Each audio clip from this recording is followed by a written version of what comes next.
सभी को प्रणाम। जय गुरुदेव। उपासना समर्पण योग, अध्याय 13, डे 46। आत्मा, मन और अहंकार अलग अलग अपने काम किया करती है और बुद्धजन निरंतर आत्मा का चिंतन करते हुए सुख को पूर्वक उसी भाव में अंतर्हित होते हैं और परमात्मा की शरण में चले जाते हैं, जो पिछले अध्याय में सीखा। अब दीर्घतमा का ये विवेचना चल ही रही थी। सूर्य लगभग ढल चुकने को था। संध्या का समय हो चुका था जब यह ध्यान कर उन्होंने अपना पाठ समाप्त किया तो विद्यार्थियों को भी ध्यान टूटा। उन्होंने अनुभव किया कि कुछ समय के लिए वे सब ऐसे लोक में चिंतन की गहन स्थिति में पहुंच गए थे जो आत्मा का यथार्थ लक्ष्य है। सबको अपना पाठ समझ लेने का संतोष था। ऋषि के पदों का अनुसरण करते हुए सभी विद्यार्थी गुरुकुल लौट आए और अपने अपने संध्या पूजन में लग गए। तो अब दीर्घतमा का अपने शिष्यों के साथ जो कहानी उन्होंने सच्चाई के आत्मानुभूति के बताए, सिर्फ क्या अपने शिष्य के लिए बताए, गुरुदेव ने उसे हमारे लिए भी, हम सब के लिए भी बता दिया। अब यहाँ से हम अगला टॉपिक शुरू करते हैं। ईश्वर अंश, जीव अविनाशी। ईश्वर का अंश है ये जीव जो अविनाशी है। जीव अविनाशी है, शरीर ही नष्ट होती है। यहाँ गुरुदेव लिखते हैं, जन्म से बालक में जो गुण और संस्कार पाए जाते हैं वे अधिकांश उसके पिता के गुणों और संस्कारों की प्रतिछाया ही होती है। बीज और फल में शक्ति, गुण और स्वाद की विशेषता प्रायः एक जैसी ही होती है। मीठे फल के बीज से उत्पन्न वृक्ष भी मीठे फल ही प्रदान करने वाले होते हैं। वातावरण, जलवायु तथा आहार विहार के क्रम में विशेष परिवर्तन ना हो तो वैज्ञानिकों और डॉक्टरों का मत है कि संतान के शरीर के न केवल सूक्ष्म गुणों में ही समानता पाई जाती है, वरन स्थूल द्रव्य में भी एकता के सभी लक्षण दिखाई देते हैं। जीवात्मा के संबंध में आत्मविद्या विशारद आचार्यों का भी यही मत है।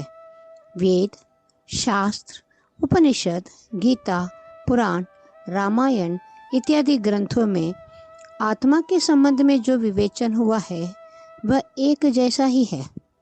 सबने स्वीकार किया है कि जीव अविनाशी तत्व है, वह ईश्वर का अंश है।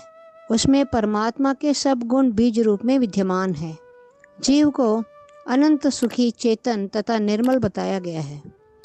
ये उसके पिता परमात्मा का ही गुण है। यहाँ गुरुदेव कहते हैं कि जो मीठे फल होते हैं उसके बीज बोने से जो वृक्ष में फल उगता है वो भी मीठा पद प्रदान करने वाले होती है। तो ये सारे बीजों की ही संस्कारों की प्रतिछाया है। तो बच्चे भी वैसे ही अपने पिता के जो संस्कार है उसके प्रतिछाया बनकर ही दुनिया पर आगमन करते हैं। और उसके साथ साथ जलवायु, आहार विहार क्रम में विशेष परिवर्तन नहीं होता है। तो वैज्ञानिक भी यही करते हैं कि सूक्ष्म जगत जो गुणों में ही समानता पाई जाती है, साथ साथ स्थूल द्रव्य में भी एकता के सभी लक्षण दिखाई देती है। तो अब जीवात्मा के संबंध में सारे शास्त्र, वेद, पुराण, उपनिषद सब एक ही कहती है कि जीव अविनाशी है, ये एक तत्व है और वह ईश्वर का अंश है। इसीलिए उस हिसाब से अगर जब देखें कि पिता के अंश बच्चों में आता है तो यहाँ पर परमात्मा के अंश सभी बीज रूप में सारे जीव में पाया जाता है। यदि किसी मनुष्य के जीवन को देखे तो उसमें इन गुणों का अभाव ही दिखाई देता है। आजकल तो विषमता और भी तीव्र हो गई है। सुख की चिर अभिलाषा रखते हुए भी लोग दुखी हैं, कष्ट और पीड़ाओं से छटपटा रहे हैं। हर व्यक्ति अशांत और उद्विग्न ही दिखाई देता है। ऐसी स्थिति में कोई भी यह मानने के लिए तैयार न होगा कि प्रस्तुत जीवन में भी ईश्वरीय चेतना का अंश विद्यमान है। जीव का दूसरा गुण चेतनता, विचार और भावनाओं की शक्ति की में यद्यपि बीज रूप में उसमें दिखने को मिलेगी, पर यह गुण भी प्रायः किसी में उपयुक्त मात्रा में देखने को नहीं मिलता। लोगों में विचार और भावनाएं तो उठती है, पर इनमें अनंत आकाश को मत डालने की शक्ति नहीं होती। विचारों की शक्ति किसी से छिपी नहीं है। विचारों में संसार में भयानक हलचल करने वाली जैसी शक्ति है, वैसे ही शक्ति भावनाओं में है। भावनाओं की शक्ति से इस देश में भक्ति के ऐसे सूक्ष्म पर सशक्त स्पंदन पैदा किए गए हैं, जो इस अधःपतित युग में भी धर्म और संस्कृति को निरंतर जीवन प्रदान कर रहे हैं। जहाँ इन दोनों गुणों का मेल होता होगा, वहाँ की शक्ति का तो कहना ही क्या। जीवन में चेतनता का यह गुण बड़ा महत्व रखता है, पर वह आज बहुत कम लोगों में देखने को मिलता है। आजकल लोगों से आप मिले तो लगता है कि चेतना ही गवा बैठे हैं। सवाल इतनी उठती है उनके मन में, जैसे तर्क करने जैसे लगता है। तर्क करना, वितर्क या कुतर्क करना और इसमें समय गंवाना, सामने वाले के एनर्जी गंवाना। समझना तो हम चाहते नहीं, जो समझाते हैं उनका भी समय गंवा देते हैं। तो ये क्या है? ये चेतना का गायब होना है। चेतना के ऊपर पर्दा, कंबल लगा के सुला देना कि बाह्य जो वैभव है उसी को असली समझना। ये सब उसी के कारण होता है। जीवन के मूल्य स्वरूप न होने में मुख्य कारण उसमें तीसरे गुण अर्थात निर्मलता का अभाव है।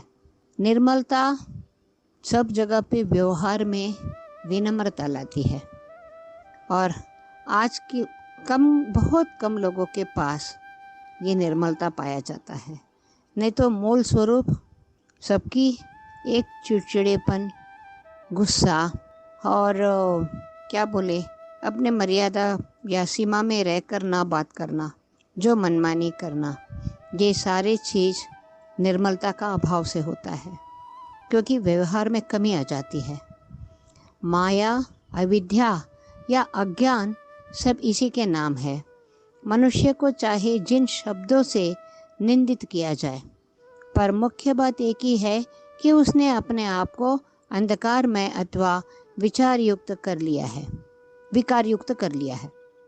एक इंसान, उसे आप इंसान को किसी भी भाषा में निंदा करें, उसने अपने आप को एक अंधकारमय, एक विकार के साथ अपने को जोड़ लिया है। इसलिए वह अपने मूल स्वरूप को पहचानने में असमर्थ है।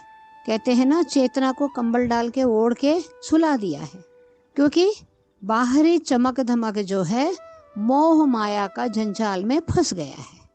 गंदे जल में सूर्य का प्रतिबिंब नहीं दिखाई देता। दर्पण मैला हो और तो मुखाकृति साफ न दिखाई देगी। जीव मायाग्रस्त, अविद्या या मलग्रस्त हो तो उसकी भी ऐसी ही दशा होती है, क्योंकि जीव के ऊपर जो बोलते हैं जीवात्मा, आत्मा के ऊपर चढ़ा हुआ आवरण ही तो हमारा मन है। और इस मन को जब तक हम रोज स्वाध्याय और सत्संग से और साधना संयम से रोज इसका सफाई नहीं करते, तो ये ईश्वरीय स्वरूप को पहचानने में असफल होती है।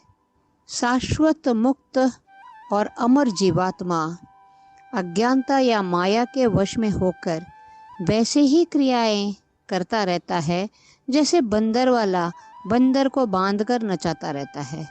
यद्यपि यह माया कोई दृश्य रूपी नहीं है, फिर भी वह लोगों को नचाती रहती है।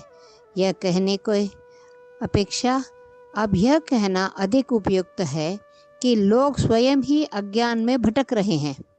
हमें क्या करना चाहिए? इस ज्ञान का अभाव ही अविद्या है।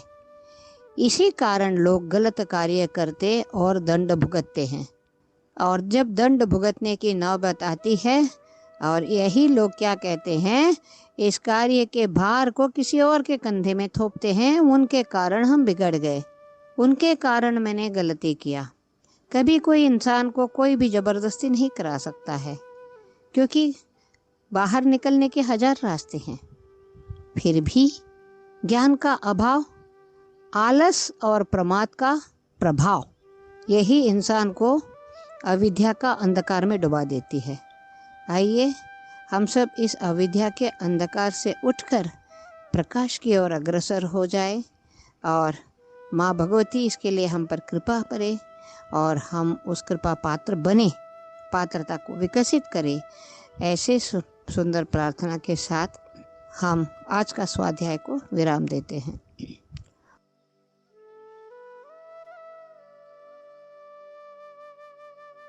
हमारे YouTube चैनल को सब्सक्राइब करें और बेल आइकन को दबाकर ऑल पर क्लिक करें ताकि नोटिफिकेशंस आपको मिलती रहें।